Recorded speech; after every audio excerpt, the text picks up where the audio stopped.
My husband of 38 years passed away on a Wednesday in November.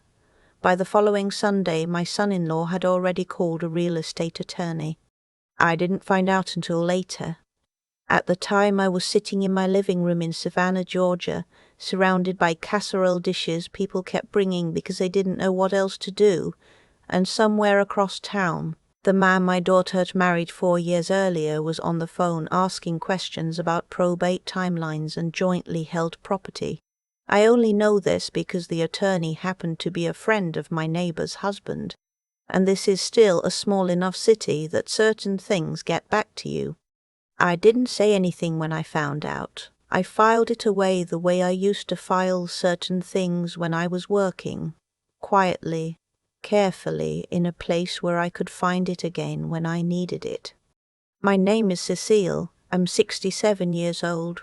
I spent 29 years as a licensed clinical social worker in Chatham County, mostly working with families in crisis. I say that not to impress anyone, but because it matters to the story. When you spend 3 decades sitting across from people in the worst moments of their lives, you develop a particular kind of vision. You learn to see what's underneath what's being said.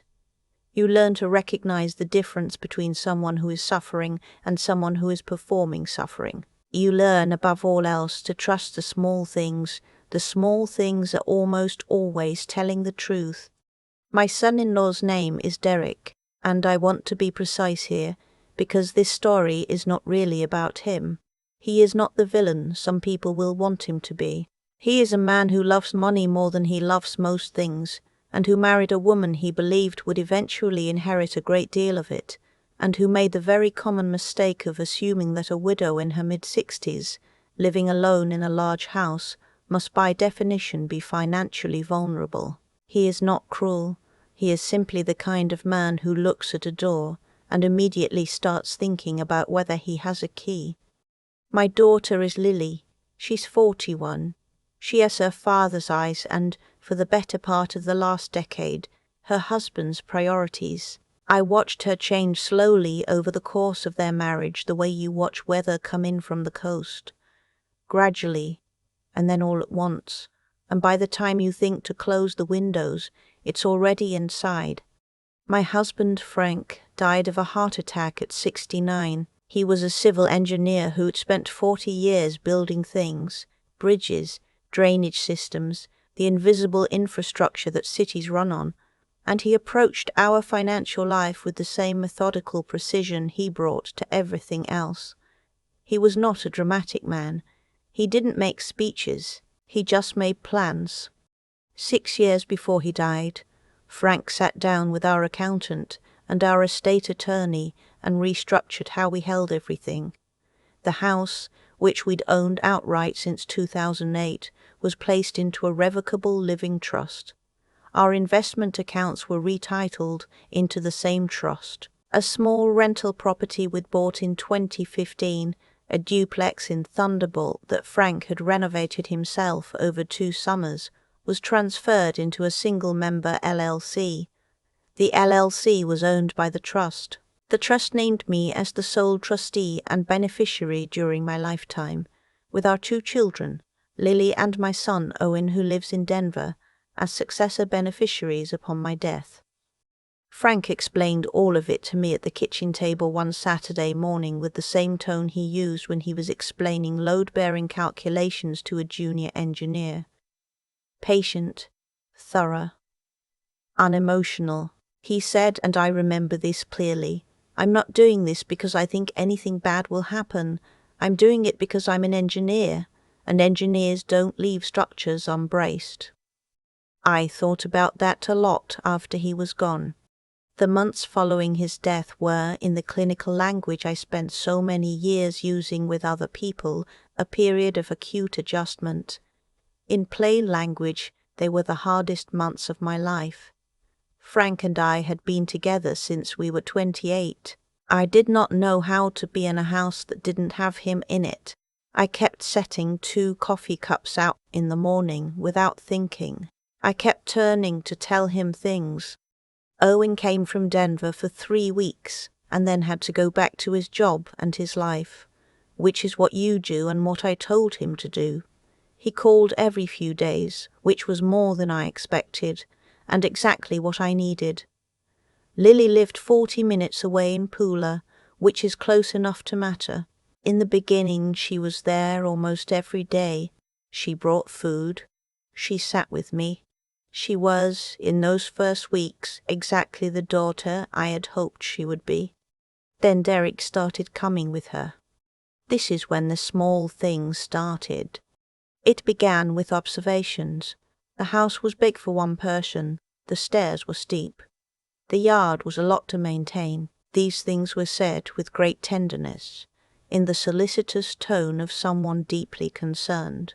And I accepted them that way because I was still in the part of grief where you try to interpret everything charitably. I told myself they were worried. I told myself it was love. By spring, the observations had become suggestions. There was a lovely continuing care community out near Skidaway Island. Had I heard of it? Derek's colleague's mother lived there and loved it. Very active community. Beautiful grounds. Independent living with a continuum of care built in just in case. I looked into it. I had no intention of looking into it.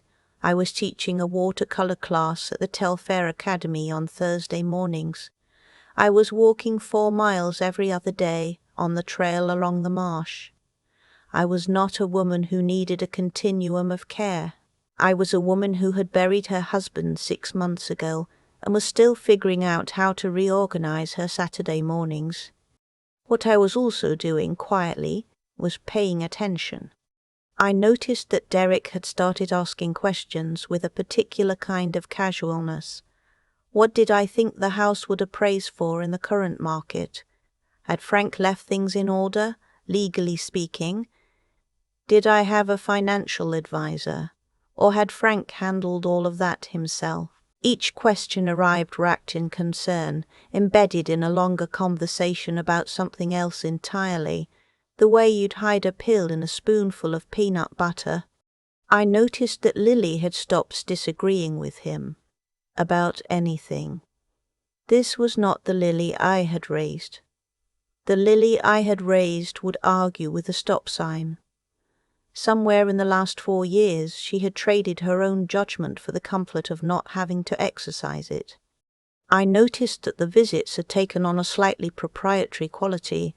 Derek had started referring to the house as this place, with a particular inflection, the way you talk about real estate you were assessing rather than a home you were a guest in. In January, 4 months after Frank died, I called our estate attorney. Her name is Sandra, and she had known Frank professionally for 15 years and personally for 10. She came to the memorial service. She called me in December just to check in.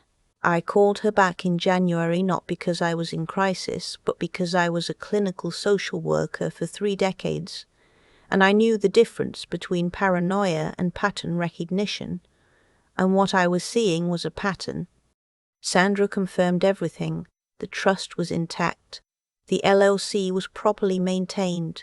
We had filed the annual reports, kept a separate account, documented Frank's rental income, my pension from the county, the Social Security I'd begun drawing, my own IRA, all of it individually held and protected. She walked me through what it would mean if someone attempted a guardianship proceeding, which is the legal process by which a court can appoint someone to manage the affairs of a person deemed unable to do so themselves.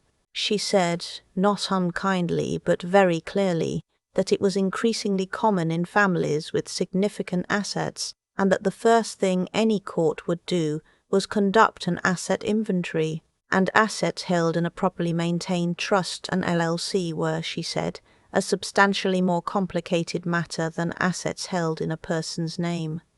I thanked her. I wrote down the key points in the small notebook I keep in my desk drawer. I went home and I made dinner, and I watched the news, and I did not tell anyone what I had done. Frank used to say that the best preparation is the kind nobody knows about. I think he got that from somewhere, some engineering principle about redundant systems, but I can't remember. It sounds like something he would have said on his own. Summer arrived. Lily and Derek came for the 4th of July, which had always been a big occasion at our house. Frank had a particular enthusiasm for it that was slightly absurd for a man of his general temperament. The kind of man who didn't use exclamation points in emails, but who would spend 3 days assembling a backyard barbecue for 20 people. I made his potato salad recipe from memory. I did all right with it.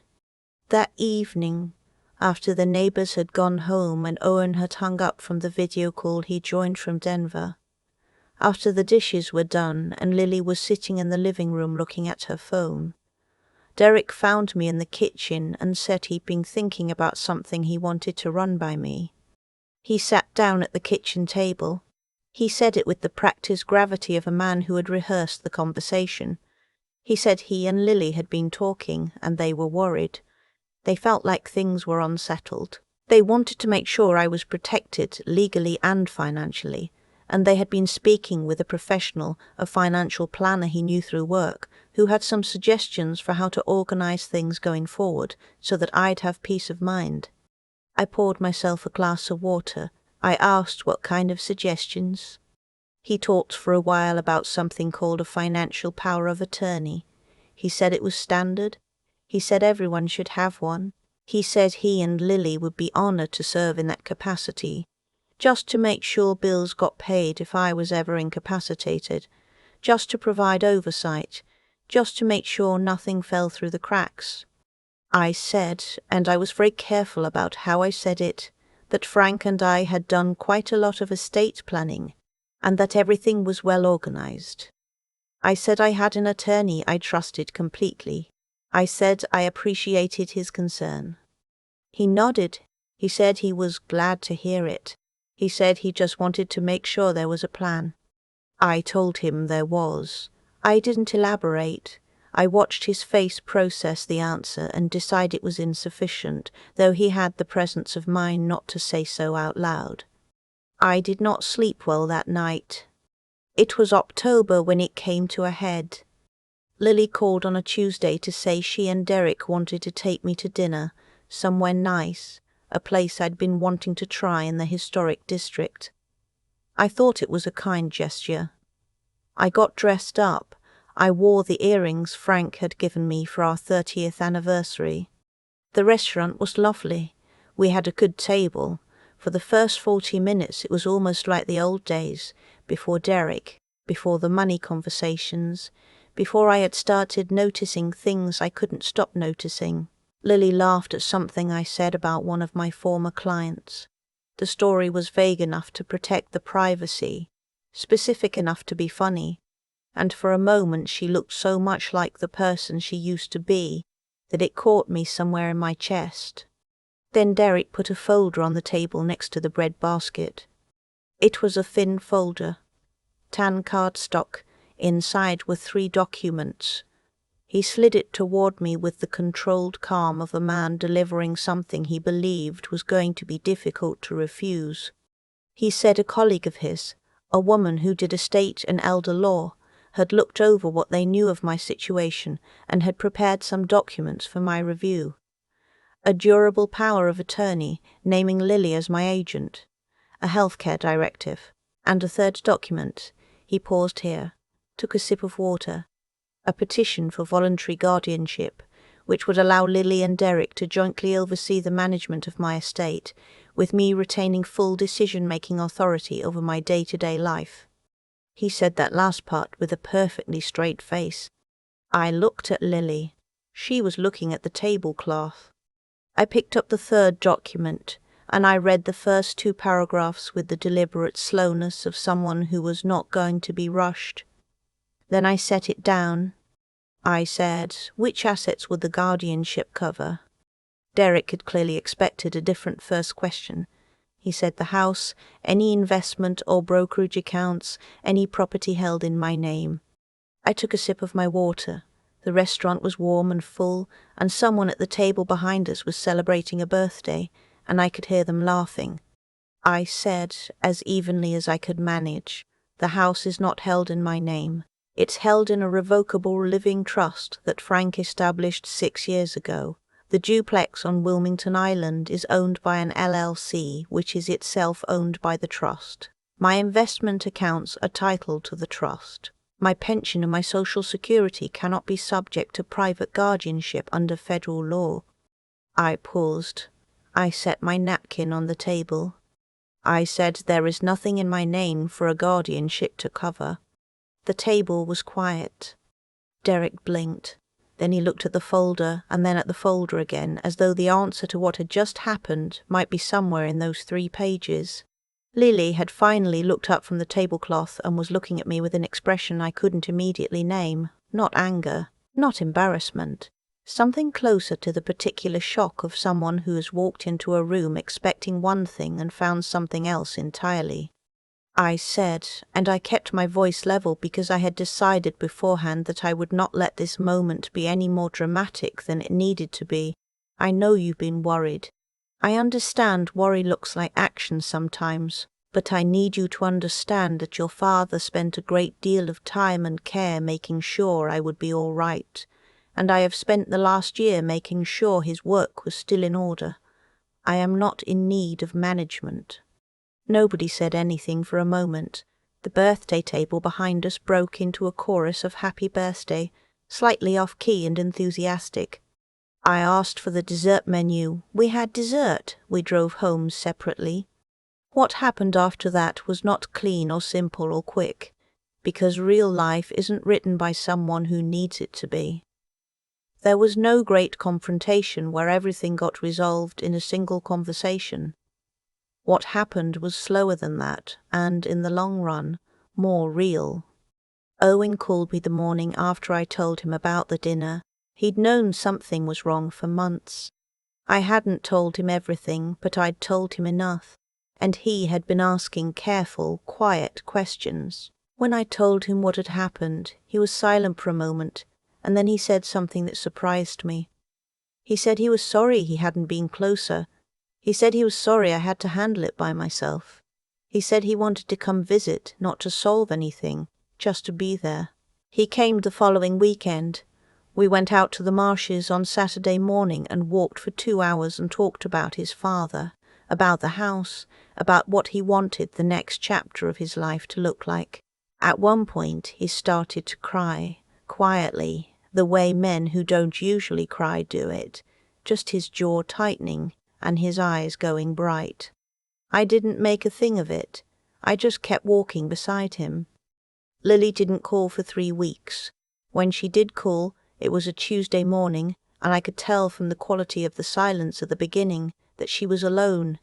No ambient sound of Derek in the background. No television.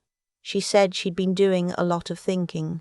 She said she didn't know how to explain what had happened, except to say that she had let the fear of losing me translate into something that looked a lot like trying to control me, and she knew that wasn't right.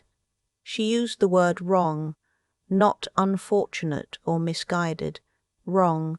I let that word sit there between us for a moment because it was the right word, and she had chosen it herself, and I wasn't going to take it away from her by rushing past it. I told her I wasn't angry.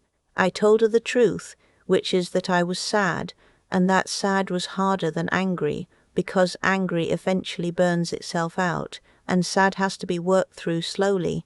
I told her that I understood how fear operated.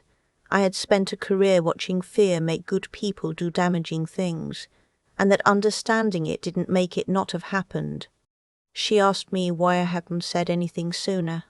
All those months of seeing it coming, why hadn't I just confronted Derek directly? I thought about how to answer that. I thought about Frank and his unbraced structures. I thought about the clients I'd worked with over the years who had tried to force a resolution before the other person was ready, and had watched the whole relationship collapse in the process. I said, because if I had made it a conflict between your husband and your mother, you would have had to choose sides, and the easiest side to choose is the one you go to sleep next to every night. I didn't want you to have to choose. I wanted you to be able to see it. She was quiet for a long time. Then she said, "When did you know?" About the trust and the LLC. I said your father knew 30 years before any of this was necessary. I just made sure to remember where he put it. She cried. Not dramatically, just a few minutes, quietly. I stayed on the line. After a while we started talking about something else, the way you do when you've said the thing that needed to be said, and there's nothing left to do but come back to ordinary life. Derek took longer. He is not at his core a man who finds humility comfortable, but he is not a monster either, and in the months that followed, I watched him do something I hadn't expected. Try. He called me one Sunday in February, on his own, without any prompting, to ask about a plumbing issue he thought he remembered Frank having fixed years ago. Something about the type of pipe fitting used in houses built in Savannah's historic district. It was a thin reason to call. It was not about the plumbing. I talked to him for 20 minutes about it, and we both knew perfectly well what was actually happening, and that was all right. The following spring, they came to the house for Easter. Owen flew in from Denver. I made Frank's deviled egg recipe from the index card he'd written it on in 1991. His handwriting still perfectly legible, his particular instruction to use a dash of hot sauce, underlined twice. We sat on the back porch after dinner and watched the light change over the marsh. The air smelled like salt and cut grass, and the honeysuckle that comes back every year along the back fence, no matter what anyone does about it. At some point Derek got up to help clear plates, and I watched him carry a stack of dishes inside without being asked, watched him say something to Lily in the kitchen that made her laugh, and I thought about what Frank would have made of all of this. I think he would have been unsurprised. He had a long view of people, Frank did. He believed most of them were trying their best within whatever limits they were operating under, and that the limits were usually worth understanding before you wrote someone off. I still sit in his chair by the window in the evenings. I am not sure I will ever sit anywhere else. The trust documents are in a fireproof box in the closet of my home office, which is where Frank put them and where I have no intention of moving them. The LLC is properly maintained. The annual report was filed in April, as it has been every year. Sandra checks in twice a year, and I call her when I have questions, and everything is in order. I am 67 years old. I have spent most of my life learning how to sit with other people, in their hardest moments, and in the last year I learned something about sitting with my own. I know what I have. I know what I built with Frank, and what he built for me, and what belongs to me, and what does not. I know the difference between people who love you and people who love what you represent to them, and I have learned, more slowly than I should have, that it is possible for someone to be both at once. There is a small notebook on my desk where I write things down in the mornings, not a journal exactly, more like notes to myself that I may need later. The last entry I wrote before I started on this one said only, "The house holds." That was enough to remember. The honeysuckle came back this year. It always does. I've been thinking about that dinner table a lot lately. The white tablecloth. The bread basket. Derek sliding that folder across to me with both hands, the way you'd offer someone a gift. And what strikes me now, looking back, is not how close it came, but how far away it always was, because of choices Frank made years before any of this started. That's the thing about consequences. They don't always arrive on a schedule you can track. Frank didn't set up that trust because he saw Derek coming. He set it up because he was the kind of man who understood that life applies pressure in ways you can't predict, and that the right structure will hold even when you're not there to defend it. His integrity wasn't something he performed when people were watching. It was something he built into the foundations when nobody was paying attention. And when the moment came, those foundations held, not because I was clever, but because he was honest and careful and consistent across decades. I think about that when I consider what happened to Lily. She is not a bad person. I need to say that clearly, because I think it's important to resist the version of this story where she becomes a villain. She is someone who let fear make decisions that her better judgment would have refused. She saw uncertainty, a widowed mother, a large house, a complicated estate, and instead of sitting with the discomfort of that uncertainty, she let someone redirect it into action. The wrong kind of action, but the fear underneath it was real, and fear is not a character flaw. What we do with fear is where character lives. What I had to hold on to through all of it was something I learned over 29 years of social work. You cannot think your way through what you haven't had the patience to understand. When Derek started asking his careful questions, when the suggestions about retirement communities started arriving like clockwork, I didn't react. I watched. I gathered information. I called Sandra.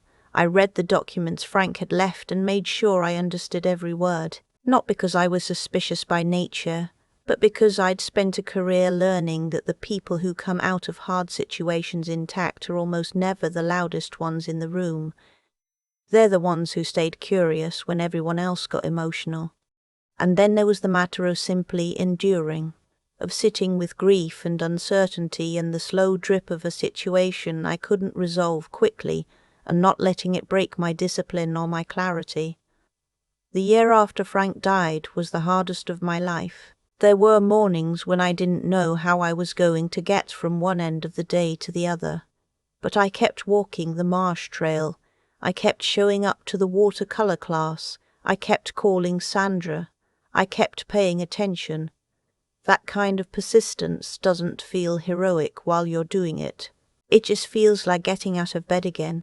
But it adds up, it compounds, and when the moment finally came at that restaurant, I didn't need to raise my voice, because all those quiet mornings of showing up had already done the work.